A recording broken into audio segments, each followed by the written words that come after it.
Friends, ఈరోజు social మీడియాలో ఎక్కువ చక్కర్లు కొడుతున్న వైరల్ న్యూస్ కమల్ హాసన్ గురించి. మన అందరికీ ఆయన నటనంటే చాలా ఇష్టం. నిజంగానే చాలా మంచి నటుడు. కానీ ఒక్కోసారి ఆయన ప్రవర్తన చాలా విచిత్రంగా ఉంటుంది. మన ఊహకు అందదు.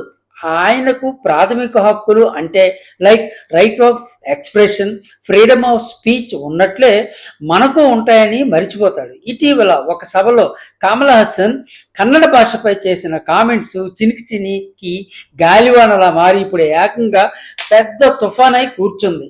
కన్నడ భాష తమిళ భాష నుంచి పుట్టిందని, దానికి వేరే అస్తిత్వం లేదని చెప్పాడు. నీ లాంగ్వేజ్ను, నీ సంస్కృతిని ఎంతైనా పొగుడుకో, ఎవరు వద్దనరు, కాదనరు. కానీ ఇతర భాషలను, ఇతరుల సంస్కృతిని కించపరచటం, తక్కువ చేసి చూడటం అస్సలు మంచిది కాదు. అది కమల్ హాసన్ అయినా ఎవరైనా. అందులోనూ ఆయన రాజకీయ ఆరగ్రేటం చేశాడు. ఇంకా మాటలు చాలా పొదుపుగా వాడాలి. ప్రాంతీయ భావజాలం వదిలి జాతీయ భావజాలంలోకి రావాలి. ఈయన మాటలకు మొత్తం కన్నడ దేశం ముందుకు వచ్చి పెద్ద ఉద్యమం లేవదీశారు.